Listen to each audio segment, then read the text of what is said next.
Hello, my adventurous guest. I'm glad you dropped in. If this is your first visit, go ahead and subscribe. And don't be shy, share this video with someone who could use a spark today. But first, tell me where you're tuning in from. Are you surrounded by skyscrapers, deserts, or maybe mountains? I value every story in the comments. So, shall we begin? The saw jolted unexpectedly, slicing deep into my palm as if the blade had been waiting for the chance. Blood spilled across the cedar planks I was shaping for the Hendersons' pergola, soaking into the wood and staining it a dark crimson. I grabbed a rag from the bench, wrapped my hand tightly, and pushed through the pain. It came with the job. My phone buzzed on the table. Another message from Mrs. Henderson. Found someone cheaper online. Project canceled. Sorry.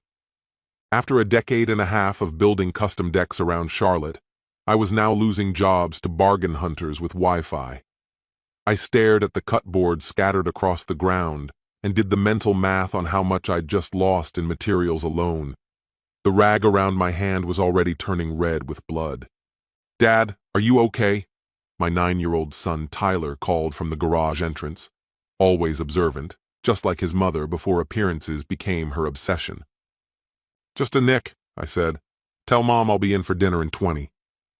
He nodded and ran back inside. Through the window, I spotted Melody pacing the kitchen with her phone pressed to her ear, gesturing animatedly. That call with her mommy group looked like the highlight of her day. Over the last half-year, those women had become her full-time occupation. I washed up, packed the tools, and stepped inside. She was still talking by the sink. "No, Tracy, I need the spa weekend," she said, curling a strand of her newly dyed hair around one finger. "Total reset. I'm drained." Some women just seemed to need more me time than others. She hung up and turned to me, her smile polished like something out of a lifestyle magazine. "Evan, honey, I'm taking off this weekend." Girls' getaway in Asheville. Tracy organized everything. I tightened the cloth on my injured hand and nodded. "When do you head out?" "Tomorrow morning. I'll be back Sunday night. It's all about reconnecting with ourselves, female empowerment and all that." She rested a hand gently on my arm. "You get it, right? I've just been feeling boxed in lately." That night, I lay in bed listening to the rustling of garment bags and the soft thud of heels hitting the floor. High heels for hiking, silk nightwear for personal growth. It didn't quite compute. But I'd learned to keep my thoughts to myself. She pulled out of the driveway early Saturday morning in her white SUV, kissed me on the cheek, and said she'd keep me updated. I spent the day with Tyler, showing him how to sand wood smooth and even. His grip was steady, reminded me of how mine used to be. She came back Sunday evening glowing with energy, claiming to feel recharged. But when I hugged her, I didn't smell pine trees or lavender oil. It was hotel soap and someone else's cologne. From then on, the mommy group became her religion. Every conversation circled back to Tracy Ellison, the self-appointed queen of suburban enlightenment. Brunches every weekend, boutique shopping sprees, and a never-ending rotation of so-called retreats. One morning at breakfast, scrolling through her phone, she said, "Tracy says self-investment is key. She's hosting a seminar next Saturday. Only $50 this time." I quietly spread butter over Tyler's toast. A few dollars here, a few hundred there. It all added up. Our credit card statements were starting to resemble a scrapbook of Melody's journey to rediscover herself. That Tuesday, while Tyler was wrapped up in his video game, I opened my laptop and started combing through our accounts. My inbox was flooded with unread transaction alerts. Most were routine: groceries, gas, school supplies. But one entry stopped me cold. PayPal charge, Blue Ridge Luxury Suites, $347. Attached note, "Thanks for last night, XO." My stomach turned to ice. I clicked on the link and landed on a website filled with rose petals, champagne, and couples packages. Melody came home from lunch with her friends just as I was in the kitchen. "How's Tracy?" I asked casually. "You know Tracy," she said with a laugh. "Always pushing us to live our best lives." She grabbed a bottle of water. We're already planning the next trip. This time, somewhere even more luxurious. I turned my phone toward her and showed her the hotel listing. You mean, like this place? She froze. Her face went pale, then flushed red. That was for the group. We split a suite. It was a shared experience. For $347 each? I asked quietly. Evan, seriously? Her voice rose. Why are you grilling me? I'm allowed to enjoy life. Do you have any idea how invisible I feel being stuck at home all day? I didn't respond. I just took a screenshot and closed the screen. That night, I created a folder on my phone. I titled it, Receipts. Installing a dashcam in her SUV took under 5 minutes. The GPS tracker was even easier, just a small device hidden behind the glove box, syncing straight to my phone. Tech made it all too convenient. Maybe I was being paranoid. Maybe Tracy had booked fancy rooms for group bonding. Maybe there was nothing going on. But paranoia and preparation often look identical, until they don't. Friday evening, Melody walked in beaming. Another retreat had been scheduled. Tracy had stumbled upon an upscale, invite-only resort and couldn't wait to talk about it. Reception will probably be non-existent, so don't panic if I go off the grid, she said casually. Where exactly are you headed? I asked. That's part of the fun. It's supposed to be a surprise, she replied with a grin. The whole idea is to unplug and reset. She kissed Tyler goodbye, grabbed her sleek overnight bag, and added, I'll be back Sunday night. I tracked her car using GPS. Instead of heading toward the Blue Ridge area near Asheville like she had hinted, the signal moved through a familiar Charlotte neighborhood. Her car stopped at 412 Elm Street, right outside the office of Dr. Jonas Ellison. Yes, that Jonas, her supposed husband, the same smug guy who always managed to hover a little too long around other men's wives during cookouts. I reached out to Daryl, a no-nonsense guy I worked with, ex-military, did a decade for aggravated assault, and had a strong sense of loyalty if he trusted you. I handed him Jonas's address and slipped $200 into his hand. I just need to know who she's really spending her weekend with, I told him. He gave me a look. Want me to be discreet or dig deep? Everything, photos, timestamps, license plates, just short of getting anyone arrested, I said. By Sunday night, Daryl passed me a thick manila envelope. Your wife's not at any self-help spa, Evan. Inside were exactly the receipts I feared. Photos of Melody, with Jonas, arriving together at the Blue Ridge Luxury Suites at 2:47 p.m. on Saturday. He even had the courtesy to carry her bag. Another shot, taken late the next morning at 11:23, showed the two of them locked in a kiss in the parking lot. The final picture, his hand resting comfortably on her lower back as they walked together toward the hotel entrance. I sat alone in my truck outside Tyler's soccer practice, flipping through the evidence that confirmed everything. Around me, other fathers were talking about their yards and weekend chores, completely oblivious. My world was caving in, and no one could see it. Tyler climbed in, face flushed, still breathing hard from the game. Something inside me shifted then and there. This wasn't about me anymore. It was about protecting him, shielding him from the wreckage. You okay, Dad? You look kind of off, he said. Just tired, bud. Let's go home. That night I began preparing. Tracy thrived on being in the spotlight, organizing neighborhood events, running charity drives, playing Queen Bee at every gathering. So when she announced she was hosting a big summer picnic at Beach Creek Park, the entire neighborhood made it a priority. Tracy's going all out, Melody told me one morning. She even rented a pavilion and got a projector for an outdoor movie. The kids are going to love it. I nodded as she faked enthusiasm. Sounds great. What time should we get there? She hesitated, spinning her wedding band. Actually, Tracy thought this one might be more moms and kids. You know, the dads just end up talking about football and checking their phones. So, I'm not invited? I asked, keeping my voice steady. It's not like that, she insisted quickly. She just thought it'd be better for bonding. Parenting discussions, women's stuff. Tyler, spoon halfway to his mouth, looked up. Can Dad come at least to see the movie? Melody's smile faltered, stretched thin. We'll see, honey. That week, I set everything in motion. I called Rick, an old friend who managed AV setups for corporate events, and borrowed some of his best equipment.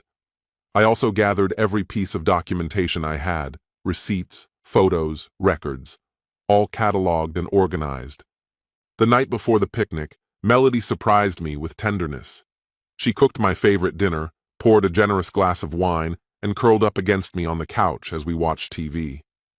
I love you, she whispered, laying her head on my shoulder. I know I've seemed distant, but I care so much about this family. I kissed her gently on the head and breathed in her expensive shampoo. I love you too, I murmured. Some lies slip out more easily than the truth. The next morning, she dressed with careful intention, flowy sundress, perfectly applied makeup. Tyler wore his favorite Pokemon tee and was already stuffing his backpack with toys. You really don't mind staying back? She asked, adjusting her earrings in the mirror. Not at all. Got some things I need to finish up? All right, we'll have a good time. As soon as they were gone, I loaded Rick's AV gear into my truck and drove to Beach Creek Park. By mid-afternoon, the park was alive with noise and motion. Kids darted between games, moms grouped off into social circles, and colorful balloons flanked a banner that read, Summer Fun for Charlotte Families. Tracy stood near the equipment, issuing directions like a general on a mission. She saw me almost instantly. Evan? She said, caught off guard. I thought you weren't coming. Her smile was tight, her eyes scanning the crowd. Changed my mind. Wanted to catch the movie with Tyler. Up ahead, Melody was unrolling a blanket at the front of the pavilion. Tyler had already dashed off to join the other kids. She froze slightly when she saw me, but said nothing. I brought some better AV gear, I said, lifting the HDMI switcher from Rick. This setup might not give you the clearest signal. Tracy, having caught wind of the conversation, strolled over with bright enthusiasm. That's wonderful, she chimed in. Jonas was just saying the picture looked a little off. He's so particular about having everything perfect. Right on cue, Jonas showed up, dressed in his usual polo shirt and khaki pants, the unofficial uniform of a suburban cheater. Evan! Man, didn't expect you to show up, he said, slapping my shoulder like we were lifelong pals. Just thought I'd help get the setup running smoothly, I replied, returning a firm handshake. Brought some upgraded cables. While Jonas chatted with another guest about resolution and audio quality, I quietly connected my own setup to the projector system. Thanks to Rick Switzer's switching device, switching video feeds would be seamless. As the sun dipped lower, more neighbors gathered. Tracy stood in front of the screen and called out, Everyone, come in closer. Before the movie starts, I want to say a few things about what makes our neighborhood so special. Families settled onto picnic blankets, while kids squirmed with anticipation. Tyler returned to where we were seated and leaned against Melody. Everything was positioned exactly how I'd intended. What we've built here is something we can all be proud of, Tracy went on. A community grounded in trust, mutual support, and raising our children in a loving space. I opened a photo file on my phone and synced it to the switcher. Honesty is the foundation of that, she added, and it matters that we believe the people around us are truly who they say they are. The projector flickered briefly as my phone took over the signal. A few murmurs spread. People assumed it was just a technical glitch. But when that trust breaks, Tracy continued, the damage touches every part of our lives, especially our kids.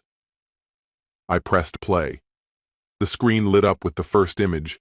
Melody and Jonas locked in an intimate kiss beside a hotel, the timestamp boldly displayed. A shriek erupted from the crowd. Children began to cry. Parents jumped up, some trying to cover their kids' eyes. As the images kept cycling, up came PayPal receipts, GPS data from quiet Sunday mornings at Jonas's dental office, and text message screenshots from Melody's iPad. Tracy stopped mid-sentence. Melody lunged at me, trying to snatch the phone, but I was already standing, holding it high and out of reach. Want to talk about trust? I said loudly. Let's actually have that conversation. Jonas charged at me, red-faced and furious. Turn it off now, you maniac, he shouted. I didn't hesitate. I punched him square in the jaw. He hit the ground immediately, collapsing into the grass as the slideshow continued. Hotel invoices, explicit messages, one even reading, "Can't wait to taste you again." Tyler tugged on my sleeve, his eyes wide with confusion. Dad, what's going on? I turned off the projector and knelt to meet his gaze. We're going home, kiddo. Go grab your backpack. Melody was in tears now, mascara running in streaks down her cheeks. You're making a scene, she sobbed. A scene? I said, voice icy, grabbing Tyler's bag and taking his hand. You took care of that for me months ago.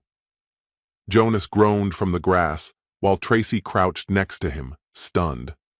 Around us, the crowd began to pack up silently, avoiding our eyes. As we walked to the truck, Tracy's voice echoed across the park. You disgusting liar. You did this in my own neighborhood with my husband. By the time we made it to the parking lot, phones were out, capturing Tracy as she sprinted after Melody, flailing a pool noodle like a weapon. That following Monday, I met with my divorce attorney. Sharon Hayes, tough, sharp, and no stranger to messy separations, scrolled through the folder I handed her and gave a small nod of approval. You documented everything. GPS, financials, images. When did you start pulling this together? About 6 weeks ago, I answered. Smart move, she said. Even though North Carolina doesn't require fault for divorce, she explained, evidence of cheating could still influence property division and custody outcomes. With this, she said, tapping the screen, we can freeze the joint accounts, file for primary custody, and protect your finances. I signed the documents while Tyler sat in the waiting area, flipping through a comic book. Outside, I could see parents walking their children to school, people with simpler, quieter lives. By noon, Melody's access to our accounts had been shut down. At 2 p.m., a process server delivered the divorce paperwork to her sister's house, where she had spent the night. By 4 p.m., I had over 40 missed calls and nearly 90 texts. I blocked her number. When I picked Tyler up from school, he asked from the back seat, Is Mom still mad about what happened? I paused before answering. She made some bad choices, buddy. That's why she's not staying with us for now. Are you guys getting divorced? He asked, barely above a whisper.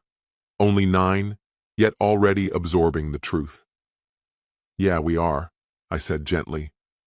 He stared out the window, saying nothing. Will I still get to see her? He asked after a long silence. Absolutely, I assured him. She'll always be your mom. That night, Melody came to the house. I watched through the new security camera I'd installed the week before. She paced the porch, knocked, then started pounding on the door. Evan, please. We have to talk. This is all a big misunderstanding, I called the police. 20 minutes later, 2 officers showed up and issued a trespassing warning before escorting her away. From his bedroom window, Tyler stood quietly, watching the red and blue lights roll across our lawn. She looked really upset, Tyler said softly. She did, I acknowledged. Do you still love her? I tucked the blanket around him and flicked on the nightlight. I loved the person I imagined she was. But that person never actually existed. Jonas didn't take the fallout quietly. He tried to retaliate legally.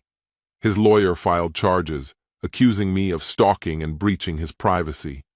The district attorney took one look at the complaint and threw it out within a few hours. Hard to argue harassment when you're the one publicly carrying on an affair. Later, over coffee, Sharon put it plainly. Especially when the so-called victim is cheating in broad daylight. But Jonas's real problem wasn't in court. It was with his career. The North Carolina Dental Board doesn't look kindly on professionals turning their practices into rendezvous spots. Once I submitted the full dossier to the ethics committee, they opened a case almost immediately. Within days, Jonas Ellison's dental license was suspended pending further investigation. Daryl called me Thursday afternoon, barely able to speak through his laughter. "You need to drive past the Ellison house, like right now." I pulled up to see Jonas frantically packing his BMW trunk with luggage. Tracy was on the front steps, wielding a garden rake like a weapon, shrieking at him every time he got too close. 23 years of marriage," she shouted.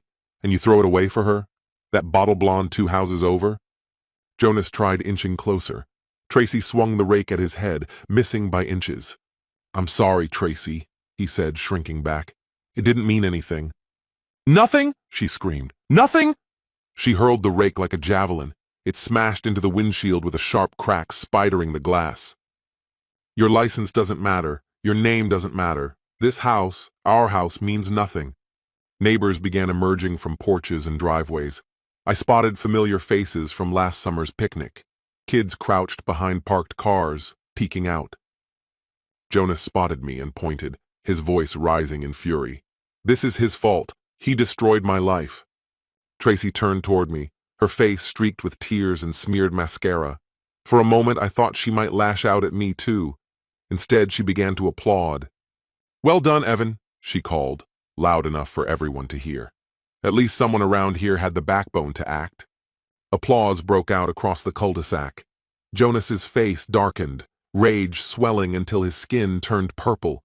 He shoved the final bag into the trunk, slammed it shut, and roared away, tires squealing and leaving long, angry streaks on the road.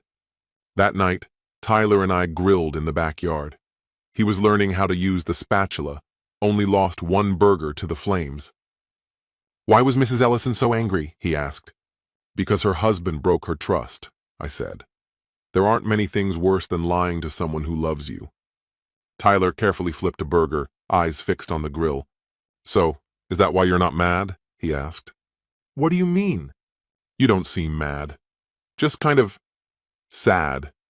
I watched him focus, his tongue poking out slightly in concentration. I think I burned through all my anger when I took those photos and figured out what to do next. Now I just feel tired and free. He gave a small nod. "Yeah, free." 3 weeks later, Melody showed up at Tyler's parent-teacher conference. I was sitting in Mrs. Rodriguez's classroom, reviewing Tyler's reading assessments, when Melody breezed in wearing a dress I'd never seen before. She looked thinner, drawn, her eyes dull. "Sorry I'm late," she said with a forced smile. "Traffic was a nightmare." Mrs. Rodriguez looked slightly taken aback. "I wasn't expecting both of you tonight." "We're learning how to co-parent civilly," Melody explained, sliding into the seat beside me. "For Tyler's sake." I reached into my jacket, pulled out a folded sheet, and handed it over to the teacher. "This is the current custody agreement. I've been granted primary custody, and all academic matters are under my jurisdiction." Melody's smile faltered. "Evan, there's no need for that. We're both his parents. In the eyes of North Carolina," I replied calmly, "I'm his legal guardian. You're allowed supervised visitation until the divorce is finalized." Mrs. Rodriguez reviewed the paperwork quickly. "Understood." She continued with the meeting, professional and composed. "Tyler is doing extremely well. He's reading above grade level and has taken on a leadership role in group projects." "That's wonderful to hear," I said. Melody leaned forward, trying to insert herself. "Have you noticed anything unusual? Has he seemed withdrawn or anxious?" "He's been a bit quieter," Mrs. Rodriguez replied kindly. "But that's not unusual. Children adjust. He's remarkably resilient." I stood and offered my hand. "Thank you for your time." Tyler's lucky to have such a thoughtful teacher. Melody followed me into the hallway. "Evan, wait. We need to talk." "No. From this point on, all communication goes through attorneys. This is ridiculous. I made a mistake, but that doesn't make me a bad mother." I stopped and turned to face her. "You spent 6 months lying to our son about your weekend getaways. And you paid for those hotel rooms, with our money, from a joint account. While you were with him, you looked Tyler in the eyes and lied about those women's retreats, about personal growth weekends, all while you were sleeping with your friend's husband," I said, my voice even. Her eyes shimmered with tears. "It wasn't supposed to end like this," she whispered. "Jonas promised he was going to leave Tracy." We had a future planned. And where's Jonas now? I asked calmly. She gave a sharp breath, on the verge of sobbing. He won't return my calls. He says it's too complicated now that everything's out in the open. Secrecy always seems easier than accountability. I've lost everything, Evan, she said through a fresh wave of tears. My circle of friends, my good name, my marriage. Doesn't that matter to you? I walked toward the door. It means you're dealing with the results of your choices. Outside, in the parking lot, I watched her struggle with her SUV. The engine turned over and stalled. She kept twisting the key, panicked, flooding it in her desperation. I drove past without stopping. Her fall from neighborhood grace was rapid and complete. The once close-knit mommy group fractured after the infamous picnic incident, but the women made their individual stances crystal clear. She was quietly booted from the community Facebook group. No more invites came for school events. At the local store, mothers averted their gaze or turned away completely when they saw her coming. Tyler told me most of it, describing time with his mother like a kid reporting from a battleground. She cried through the whole movie, he said after a supervised visit. Then she kept buying me toys. Stuff I didn't even ask for. What kind of stuff? I asked. Fancy toys. Like she thinks I'll feel better if she throws money at me. He pushed his food around his plate. It just felt off. Melody had relocated to a no-frills, fully furnished apartment across town, the sort of place that rents by the week and doesn't ask too many questions. Her credit was trashed, her savings drained by lawyer fees, and the public shame of her scandal made finding decent work nearly impossible. She tried getting a job at Little Angel's daycare, Tyler said after another weekend.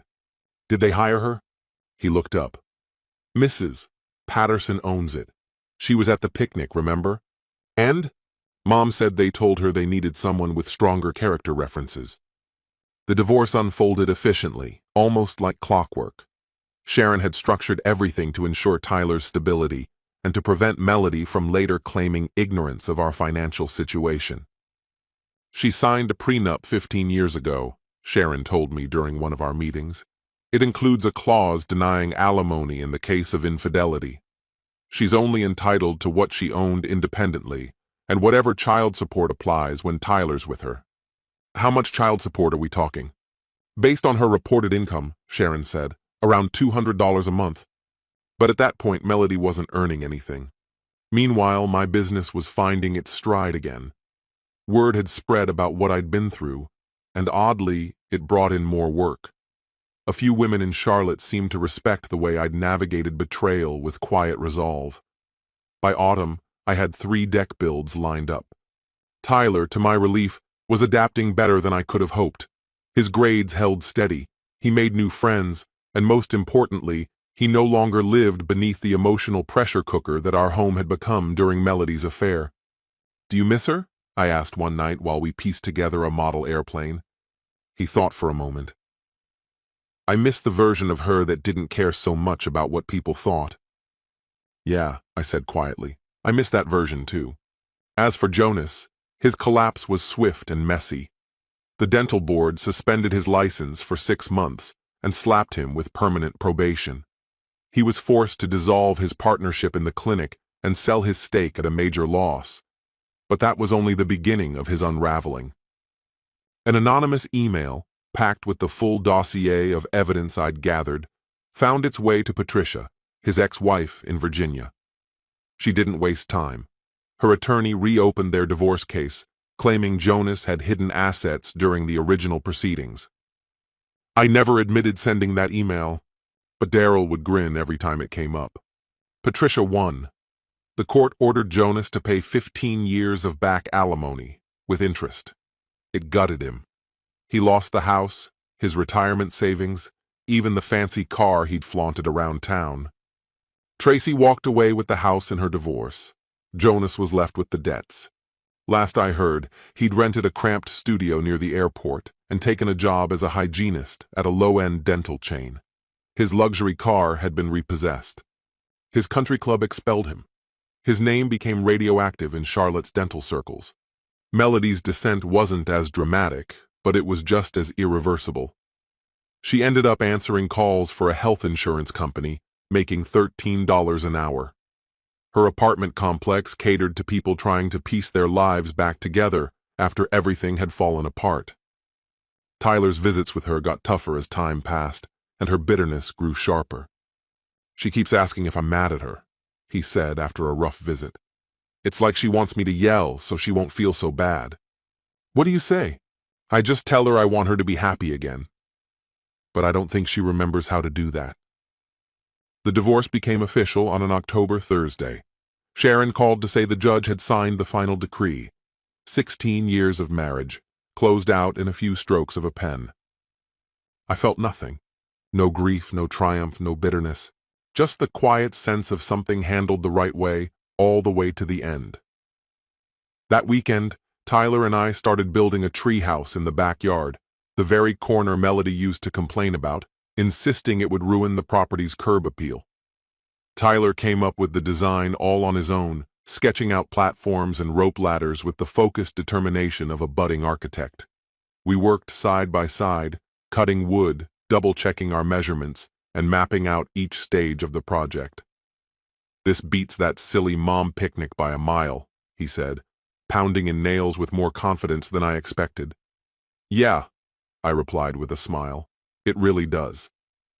Spring rolled in with a gentle warmth that felt like the start of something fresh. The treehouse was nearly complete, just needed a roof and some railings. Tyler had grown almost 3 inches since winter, and his hands bore small calluses from helping me with weekend projects. My business was picking up momentum. Word-of-mouth jobs led to bigger clients, and soon my reputation was built on trust and solid craftsmanship. I brought on 2 more guys and picked up a second truck. Tyler was thriving too, joining Little League and signing up for his school's robotics club. He was growing, not just in height, but in self-assurance. He walked taller now, with a quiet steadiness, the kind that comes from going through difficult things and coming out stronger. Melody didn't call as often anymore, and when she did, it felt more like she was checking off a to-do list than really trying to connect. Holiday visits were strained. She tried hard to act like the attentive mom, but it came off more like a performance than anything heartfelt. Tyler remained courteous, but his tone with her was more like someone speaking to a distant aunt. After one of their visits in April, he told me, "She asked if I'd want to live with her." "In her new place?" I asked, feeling a knot in my chest. "Yeah," he said. "I asked where I'd do homework. She only has 1 room, and the TV is always on. She says the silence makes her nervous." He gave a small shrug. "I told her I liked my room here more." That same week, I got a call I hadn't expected, from Tracy Ellison. We hadn't talked since everything unraveled at that disastrous neighborhood movie night. Word was, she'd gone into real estate and was seeing a lawyer from uptown. "Evan, I just needed to say thank you," she began without hesitation. "For what?" I asked. "For doing what nobody else would. I spent 23 years married to a man who didn't even respect me enough to be honest. If you hadn't brought it all to light, I might have stayed trapped for another 23. I was holding my phone between my shoulder and cheek while I replaced a warped deck board on our back porch. "How are things now?" I asked. "Better than they've been in years." I used to hide behind community events just to cover how unhappy I was. She chuckled. This time, the kind of laugh that wasn't forced. "Real estate's going great.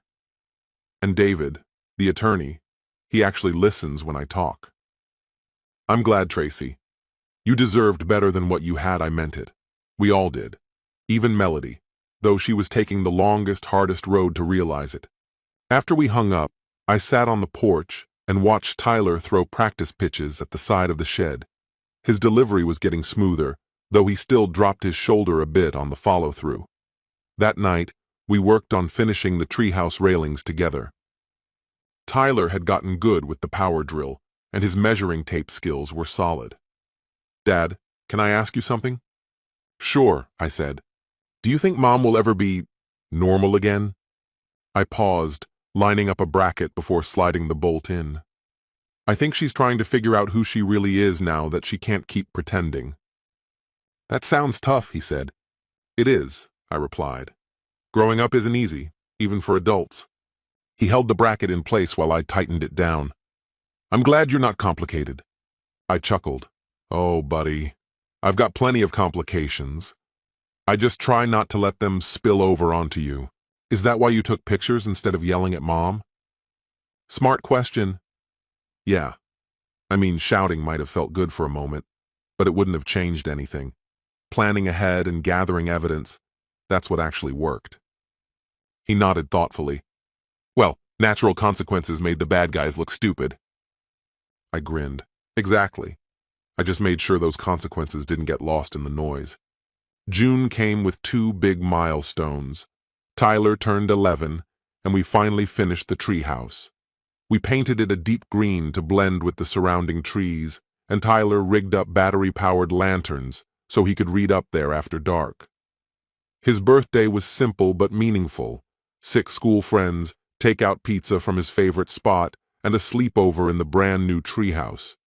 I stood at the kitchen window that night, watching them laugh, tell spooky stories, and argue over baseball trivia.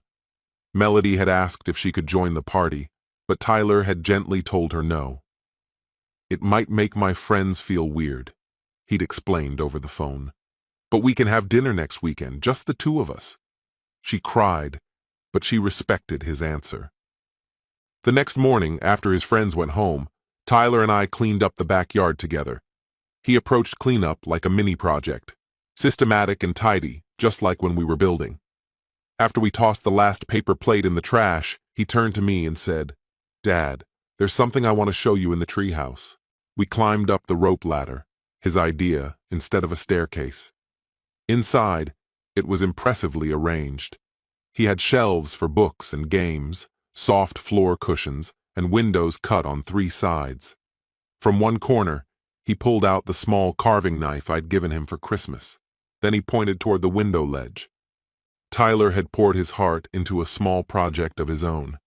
Carved neatly into the wood were the words, Tyler and Dad's Place, each letter carefully shaped with intention and pride. I wanted to make something that lasts, he explained, so everyone knows this spot is ours. I ran my hand gently over the letters, feeling the ridges and grooves left by his knife. It's perfect, buddy, I told him. We sat side by side, gazing out through the treehouse windows at the yard below, wrapped in a silence that felt warm and effortless.